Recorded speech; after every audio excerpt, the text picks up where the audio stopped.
முதலிலே நடந்து முடிந்த பாராளுமன்ற தேர்தலிலே மீண்டும் எனக்கு ஒரு வாய்ப்பளித்து என்னை வெற்றி பெற செய்ததற்காக உங்கள் அனைவருக்கும் என்னுடைய மனமார்ந்த நன்றியை தெரிவித்துக் கொள்கிறேன். நேற்று பேசினதா கொஞ்சம் 2-3 கருத்து கூட பேசலாம்னு இருக்கேன். நீங்க ஏற்கனவே பார்த்திருப்பீங்க. நீங்க எல்லாம் டெக்னாலஜி ரொம்ப வளர்ந்துருச்சு. நேற்று நான் இன்னும் புதுக்கோட்டையில பேசினதுன்ற நேற்று ராத்திரியே நீங்க எல்லாம் கேட்டிருப்பீங்க. கூட்டணியால் தான் இந்த தொகுதியிலே நாம் வெற்றி பெற்றோம் என்பதில் யாருக்கும் எந்த சந்தேகமும் வேண்டாம். வலுவான இயக்கம் சிவகங்கையில் இருக்கிறது என்பது உண்மையாக இருந்தாலும் கூட்டணியால் தான் நாம் வெற்றி பெற்றோம். அது எந்த சந்தேகம் யாருக்கும் வேண்டாம். அதனால் கூட்டணி கட்சிகள், குறிப்பாக திராவிட முன்னேற்ற கழகம் தலைமை தாங்கின கூட்டணி கட்சிக்கு நன்றியை தெரிவித்துக் கொள்கிறேன். அதே போல நம்மளோடு இணைந்து செயலாற்றிய விடுதலை சிறுத்தைகள், மார்க்சிஸ்ட் கம்யூனிஸ்ட் கட்சி, இந்திய கம்யூனிஸ்ட் கட்சி, மனிதநேய மக்கள் கட்சி, இந்திய யூனியன் முஸ்லீம் லீக், மக்கள் நீதி மையம் ஆகிய அனைத்து கட்சிகளுக்கும் நன்றியை தெரிவித்துக் ஆனா கூட்டணியால ஜெயிச்சோம், கூட்டணியால ஜெயிச்சதுனாலேயே நமக்கு என்னமோ பலம் இல்லைன்னு யாரும் தயவுசெய்து நினைச்சிருவாங்க. இந்த மாவட்டத்தை பொறுத்த வரைக்கும் எல்லாருக்கும் தெரியும், புள்ளி விவரத்தோட என்னால சொல்ல முடியும். 2014 தனியார் நிற்கும் பொழுது கூட கன்னியாகுமரிக்கு அடுத்து வந்த மாவட்டம் என்பது தமிழ்நாட்டை பொறுத்தவரைக்கும் சிவகங்கை மாவட்டம். ஆனால் சிவகங்கை என்று காங்கிரசுக்கு ஒரு தனி ஒரு பிரசன்ஸ் இருக்கு என்பதை யாரும் மறுக்க முடியாது. ஆனாலும் கூட்டணியால் தான் வெற்றி பெற்றோம், ஏற்றுக்கொள்கிறோம்.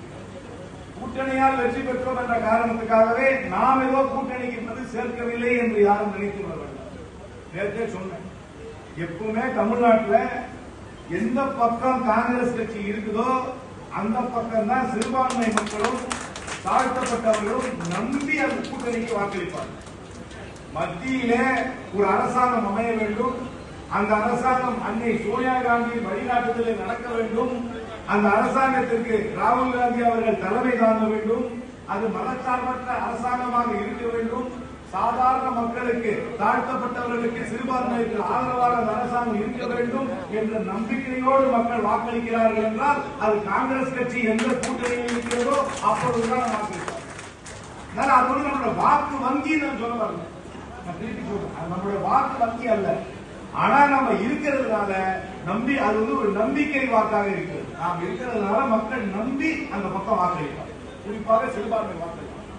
அந்த யாருக்கும் எந்த சந்தேகமும். அப்படி இருக்கும் பொழுது நமக்கு எந்த நேரத்திலுமே நம்ம கூட்டணியை நம்பிதான் வெற்றி பெற வேண்டிய என்ற நிலைமை 1967 இருந்து படிப்படியாக வந்து நேற்று கூட சொன்னேன். முதல்ல பிரதான அரசியல் கட்சியாக இருக்கு. நீங்க போய் பழைய காங்கிரஸ் சிங்கை ஜெர்மன் எல்லாம் கேட்டீங்கன்னா சொல்லுவார், எப்படி நம்மளே ஜெயிச்சா நம்ம தான் மேல இருந்தோம்.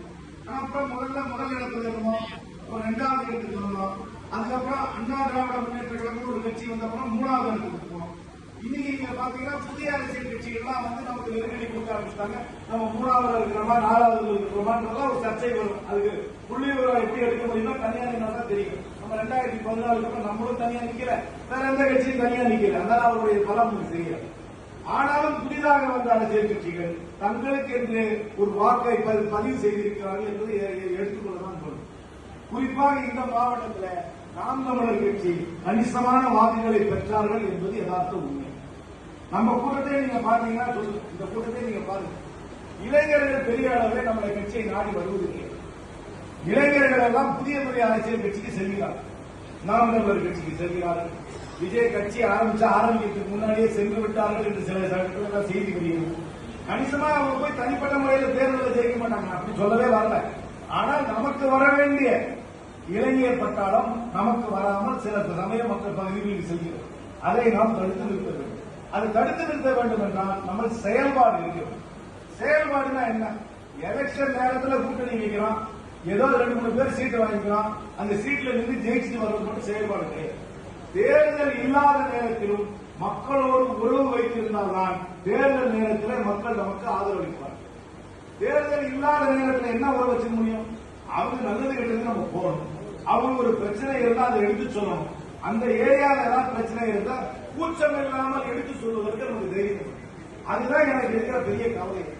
கூட்டணி இருக்கிறது, தேர்தல் நேரத்தில் கூட்டணி இருக்கிறது ஒரே காரணத்துக்காக தேர்தல் இல்லாத நேரத்திலும் நாம் மக்களுடைய பிரச்சனையை முன்வைக்காததால் தான் மக்கள் நம்மளை நம்பாமல் புதிதாக வருகின்ற கட்சிகளை நம்பி அவர்கள் குரல் கொடுப்பார்கள் என்று இளைஞர்கள் சொல்கிறார்கள். தேர்தல் இல்லாத நேரத்தில் நம்ம ஏன் பேசக்கூடாது? நமக்கு உள்ளாட்சியில் இருக்கிறோம், உள்ளாட்சியில கவுன்சிலர் இருக்காங்க, உங்களுக்கே தெரிய செலவுகள் என்ன பேசித்தான் ஆகணும். உள்ளாட்சி பிரதிநிதிகள் லோக்கல் பிரச்சனையை பேசித்தான் ஆகணும். அந்த சட்டமன்ற உறுப்பினர்கள் லோக்கல் பிரச்சனையை பேசித்தான் ஆகணும். லோக்கல் பிரச்சனையை பற்றி பேசாமல் மக்கள் மனதிலே நாம் இடம் பிடிக்க வேண்டும் என்று நினைப்போம் என்றால் அது நிச்சயமாக நடக்காது. காங்கிரஸ் கட்சி நண்பர்கள், நீங்கள் உங்கள் பகுதியிலே மக்கள் பிரச்சனையை முன்னிறுத்தி ஆக வேண்டும். இதனால் கூட்டணி எந்த விதமான பாதிப்பும் வராது என்பதையும் தெளிவாக தெரிந்து கொள்ள வேண்டும். விடுதலை சிறுத்தைகள் கட்சியுடைய தலைவர் தமிழ்நாட்டில் நடக்கும் நிகழ்வுகளை பற்றி விமர்சனம் செய்வது கிடையாதா? கம்யூனிஸ்ட் கட்சியுடைய தலைவர் தமிழ்நாட்டில் நடக்கும் நிகழ்வுகளை பற்றி விமர்சனம் செய்வது கிடையாதா? மின்கட்டண உயர்வை பற்றி அவர்கள் போராட்டமே கம்யூனிஸ்ட் கட்சியில் அறிவித்திருக்கிறார்கள். நானும் பேட்டிகளை சொல்லியிருக்கேன், இது தேவையில்லை, இதை இந்த மக்கள் மீது இந்த பாரத்தை சுமத்தாதீர்கள். மக்கள் பிரச்சனையை முன்னிறுத்த வேண்டும்.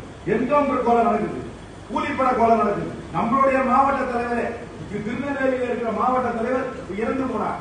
அது இன்னைக்கு வரைக்கும் அது கொலையா தற்கொலையா என்று தீர்மானமே பண்ணாம காவல்துறை இருக்கு. இந்த மாதிரி மக்கள் பிரச்சனைகள், பொது வெளியிலே இருக்கும் பிரச்சனைகளை பற்றி தயங்காமல் கண்டிப்பாக நீங்கள் பேச வேண்டும். அந்த கூச்சம் உங்களுக்கு இருக்கக்கூடாது. நீங்கள் பேசாமல் இருப்பதால் தான் அந்த இடத்தை மற்ற அரசியல் கட்சிகள், குறிப்பாக இளைஞர்களை ஈர்க்கக்கூடிய அரசியல் கட்சிகள் நிரப்புகின்றார்கள்.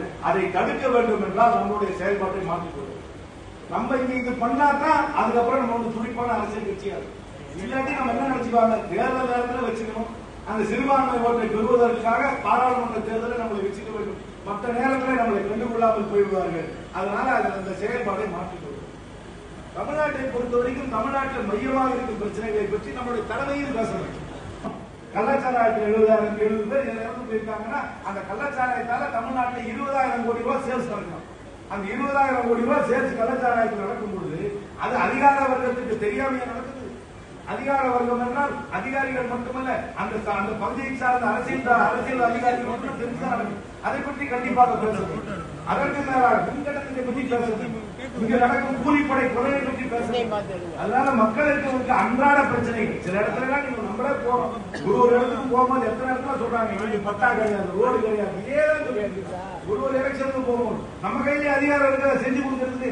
அது அதிகாரம் இருப்பவர்களும் எடுத்து முறையிட வேண்டும். அந்த குறை இருந்தால் அதை துணிச்சலாக நம்ம சொல்ல வேண்டுமே தவிர கூட்டணி தர்மம் என்று சொல்லி நாம் கூட்டி குறுகி இருக்கக்கூடாது என்பதுதான் என்னுடைய கருத்து. நானே திருப்பி சொல்லுவேன், நம்மளுடைய மாவட்ட நிர்வாகிகளையும் வட்டார தலைவரையும் முடுக்கிறது ஒரு பிரோஜனம் கிடையாது. அவங்களுக்கு இந்த ஃப்ரீடமை கொடுத்து நீங்க பண்ணுங்க, நம்ம சிக்னல் கொடுத்தாதான் அவங்க பண்ணுவாங்க. நம்ம கட்டுப்பாடோட இருந்து நம்ம கருத்தை சொல்லாம இருந்தோம்னா மாவட்ட நிர்வாகிகளும் வட்டார தலைவர்களும் எப்படி அவங்க கருத்தை சொல்லுவாங்க?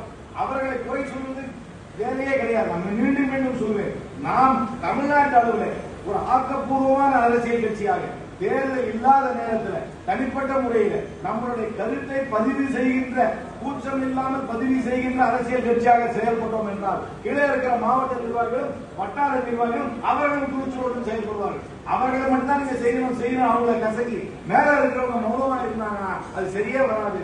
மேல இருப்பவர்கள் பேச வேண்டும். மேல இருப்பவர்கள் பேசினார்கள் என்றால் தான் கீழே இருப்பவர்கள் துணிச்சலாக பேசுவார்கள் என்பதை தெளிவாக தெரிவித்துள்ளது.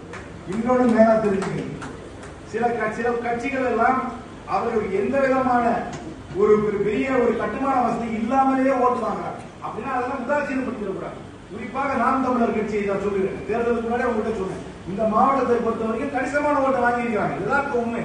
அவர்களுக்கு கட்டுமான வசதி கிடையாது, அவர்களுக்கு அமைப்பு கிடையாது. இன்ஃபேக்ட் அந்த வேட்பாளர் பேரே பல பேருக்கு தெரியாது. அந்த வேட்பாளர் திருப்பி ஊருக்கும் வரமாட்டாங்கன்னு அவங்களுக்கும் தெரியும், நமக்கும் தெரியும். ஒரு தேர்தலையும் அவங்களுக்கு நிற்கிற வேட்பாளர் அடுத்த தேர்தல் அந்த கட்சியே இருக்குது. ஆனாலும் அந்த கட்சிக்கு வாக்கு கொடுக்கிறது என்றால் அது உணர்வுபூர்வமான வாக்கு. அந்த இளைஞர்கள் அந்த கட்சி வேகமாக இருக்கிறது, அந்த கட்சிக்கு போனால் நம்முடைய குரல் கேட்கும் என்ற நம்பிக்கையோடு வாக்களிக்கிறார். அந்த நம்பிக்கையை நாம் தர வேண்டும். நம்ம இங்கே இருக்கிறோம், நம்ம இங்க சர்வீஸ் பண்றோம், அடிக்கடி வந்து பார்க்கிறோம்.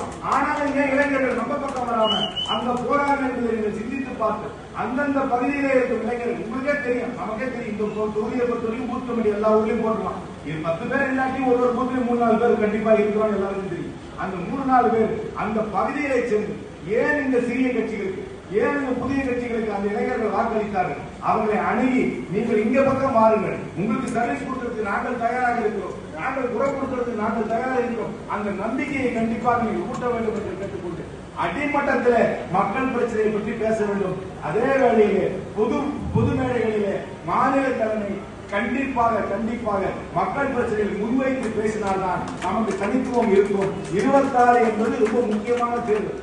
நான் திருப்பி சொல்றேன், ஏதோ 8 பேர் 10 பேர் எம்பி ஆயிட்டா கட்சி உயிரோட்டமா இருக்கு நினைச்சாதீங்க. எம்எல்ஏ நிறைய வேணும்.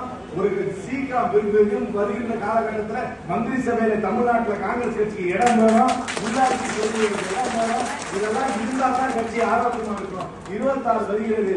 இதை நோக்கி நாம் சிந்திக்க வேண்டுமே தவிர மீண்டும் நமக்கு ஒரு பிரதிநிதித்துவமே இல்லாம ஒரு அரசியல் தேர்தலை நாம் சந்திக்க கூடாது.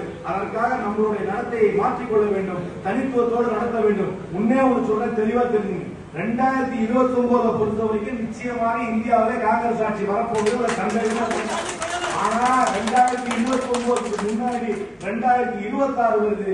அது தமிழ்நாட்டு காங்கிரசுக்கு ரொம்ப முக்கியமான இடம். அதை கோட்டை விட்ட கூடாது என்று கூறி நீங்கள் அனைவரும் செயல்பட வேண்டும் என்று கூறி விடைபெறுகிறேன். நன்றி, வணக்கம்.